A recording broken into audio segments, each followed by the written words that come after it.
ሱዳን በሁለት ጀነራሎች ለሁለት ተከፍላ እሳት እየነደደባት ነው።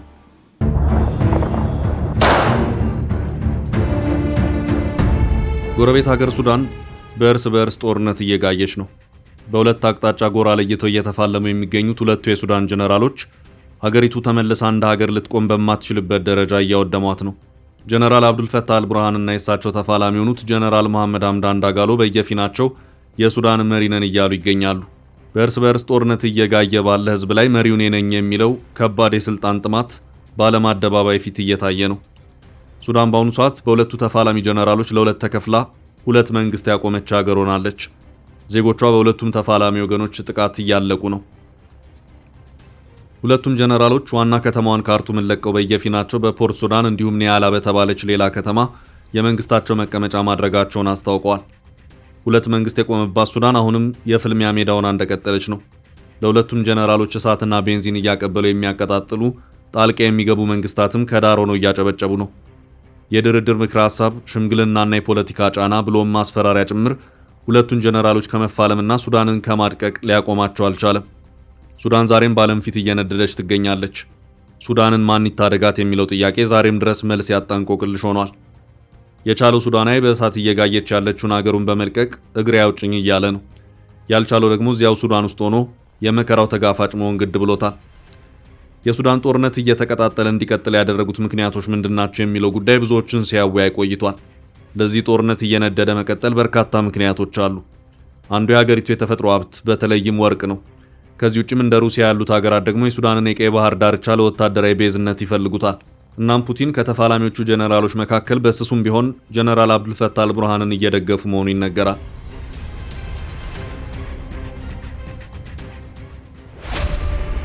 ገንብቶ በማስረከብ የሚታወቀው ዳኮር ሪል ስቴት በመሃል አዲስ አበባ ጀሞ 1 ግንባታቸው 90% እንዲሁም 40% የደረሱ ቤቶችን በ10% ቅድመ ክፍያ ብቻ ለሽያጭ አቀረበ።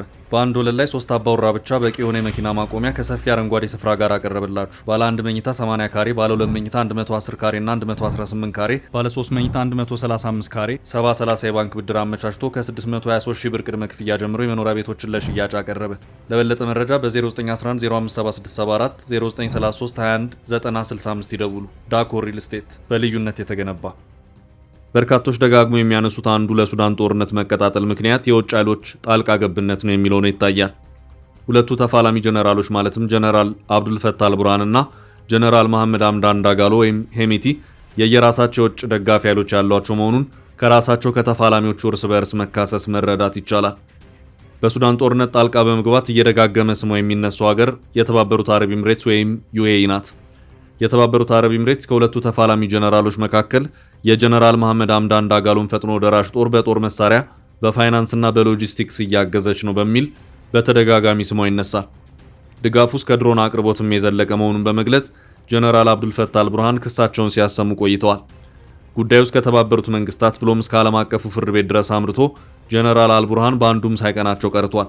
የተባበሩት አረብ ኤምሬትስ የዲፕሎማሲ ጡንቻ ለአልቡርሃን የሚቀመስ አልሆነም። ከዚህ ቀደም በጠቅላይ ሚኒስትር አብይ አህመድ በኩልም የተባበሩት አረብ ኤምሬትስን ለመግባባት ሙከራዎች ተደርገው እንደነበር መረጃዎች ያመለክታሉ። ይህ መረጃ የወጣው ጠቅላይ ሚኒስትር አብይ አህመድ በአንድ ወቅት ወደ ፖርት ሱዳን አምርተው ከጀነራል አብዱልፈታህ አልቡርሃን ጋር መምከራቸውን ተከትሎ ነው። ይህኛው የተባበሩት አረብ ኤምሬት ድጋፍ በጀነራል መሐመድ ሐምዳን ዳጋሎ በኩል ያለ ነው። በሌላ አቅጣጫ በሱዳን የእርስ በእርስ ጦርነት ውስጥ እጇን እንዳስገባች የሚነገርላት ግብጽ ናት። የግብጽ ድጋፍ ለጀነራል መሐመድ ሐምዳን ዳጋሎ ሳይሆን የእሳቸው ተፋላሚ ለሆኑት ጀነራል አብዱልፈታህ አልቡርሃን ነው። ሱዳን የግብጽ ጎረቤት ናት። አንደኛው የግብጽ የብሔራዊ ጥቅም ፍላጎት ወይም ናሽናል ኢንተረስት የተመሰረተው ከድንበር ተጋሪነት ጉርብትናው ጋር በተያያዘ ነው። ሁለተኛው የግብጽ የሱዳን ጥቅም አባይ ነው። አባይ የህልውና መሰረት ነው የምትለው ግብጽ አባይን በተመለከተ ሱዳን ሁልጊዜ አጃቢዋ ናት። እንደ አውሮፓውያን አቆጣጠር በ1959 በነበረው ኢትዮጵያን ያገለለ የወንዝ ውሃ ክፍፍል ሱዳን የግብጽ ተጋሪና የውሃውም ድርሻ ተካፋይ እንደነበረች የሚታወስ ነው። ግብጽ ዛሬም ድረስ የው ሱዳንና እሷን ብቻ ተጠቃሚ ያደረገው የውሃ ክፍፍል ባለበት እንዲቀጥል ትፈልጋለች። በዚህ በኩል የግብጽ አጋር የሆነችው ሱዳን ሰላም ማጣቷ የግብጽንም ፖለቲከኞች ሰላም ነስቷል። ኢትዮጵያ በአባይ ላይ ፕሮጀክቶችን እንዳትሰራና ወደፊትም እንዳትራመድ ለማድረግ ግብጽ የምትፈልጋት ወሳኝ አጋር ብትኖር ሱዳን ናት። ጠንካራ ሱዳን ለግብጽ ወሳኝ ናት። ሆኖም ግብጽ እንደምትፈልገው ሱዳን ጠንካራ መሆን አልቻለችም። ጠንካራ መሆን ይቅርና ሀገር ሆና መቆምም እየተሳናት ይገኛል። ከዓመታት የእርስ በርስ ጦርነት በኋላ ደቡብ ሱዳን ከ80 በመቶ በላይ የሚሆነውን የለማ ነዳጅ ሀብት ይዛ ተገነጠለች። አንዱ የሱዳን መዳከም ምንጭ የነበረው የሚሆነው። በሁለተኛ ደረጃ የዳርፉር ጦርነት መቀጠሉ ሱዳንን አድቅቋታል። በሶስተኛ ደረጃ የሚነሳው የጀነራል መሐመድ ሐምዳን ዳጋሎ የፈጥኖ ደራሽ ጦራቸውን ይዘው በጀነራል አብዱልፈታህ አልቡርሃን ላይ ማመጻቸው ነው። በጊዜው በጀነራል አብዱልፈታህ አልቡርሃን በሚመራው የሱዳን ጦር ላይ የጀነራል ዳጋሎ ጦር ሲያምጽ በትንሹ 50 ሺህ በእግረኛና በሜካናይዝድ ደረጃ የሰለጠነ ጦርን ይዞ ነበር። የዚህ ጦር በሱዳን ውስጥ መደራጀት የራሱ የሆነው ስብስብ የኋላ ታሪክ አለው። የሱዳንን የእርስ በርስ ጦርነት ከሌሎች የእርስ በርስ ጦርነቶች ለየት የሚያደርገው በአማጺና በመንግስት መካከል የሚደረግ ጦርነት አለመሆኑ ነው። ሁለቱም ተፋላሚ ጀነራሎች ድሮን አላቸው። ሁለቱም ጀነራሎች በእግረኛም በሜካናይዝድም ጭምር ይዋጋሉ። ሁለቱም የሱዳን መንግስት እኛ ነን ብለው በየፊናቸው አውጀዋል። የሁለቱም ኃይል ከሞላ ጎደል የተመጣጠነ ነው። አሁንም ነገሩን ወደ ግብጽ ስንመልሰው ዳጋሎ እንዴት ሱዳንን ወደ ሌላ የእርስ በርስ ጦርነት ይመልሳል በሚል በፕሬዝዳንት አብዱልፈታህ አልሲሲና ባለስልጣኖቻቸው በኩል ንዴትና ብስጭት አለ።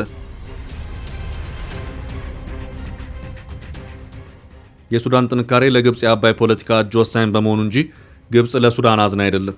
ሁሉም የሚንቀሳቀሰው ጥቅሙን አስልቶ ነው። ግን ደግሞ የዳጋሎ ጦር ድንገተኛ ጥቃት የግብጽን ወሽመጥ ቆርጧል።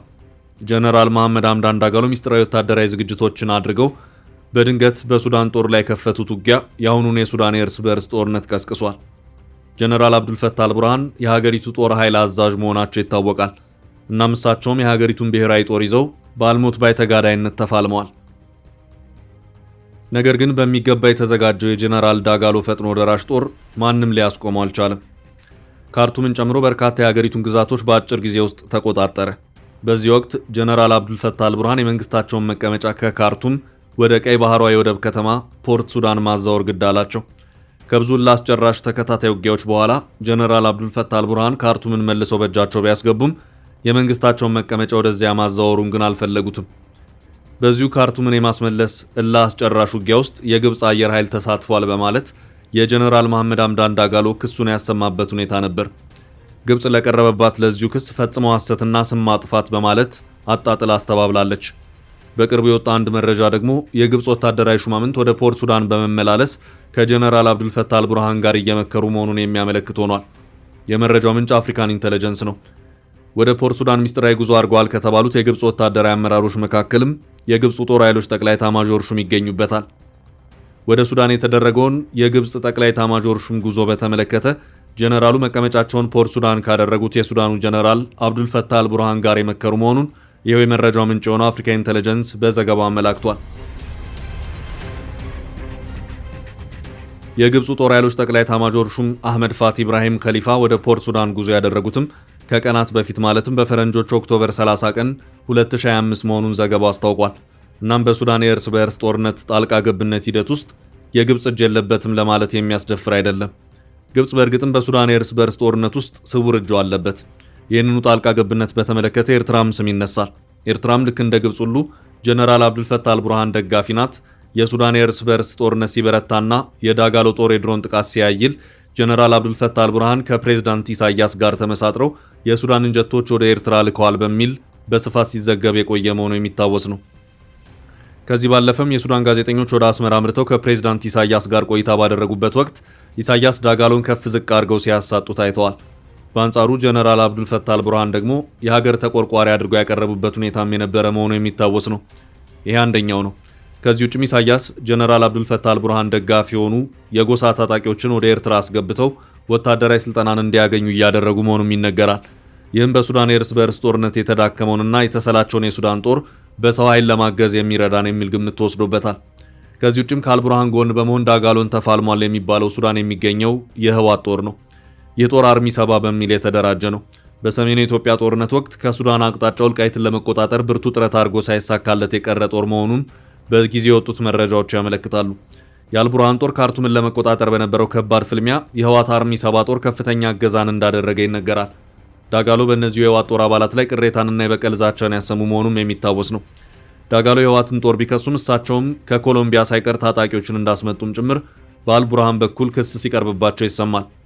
በሌላ አቅጣጫ ደግሞ አሁን ባለው ሁኔታ ግብጽ፣ ቱርክና ኤርትራ የሀገሪቱን ጦር ኃይል ለሚመሩት ጀነራል አብዱልፈታህ አልቡርሃን ድጋፋቸውን እየሰጡ መሆኑን ዘገባው አመልክቷል።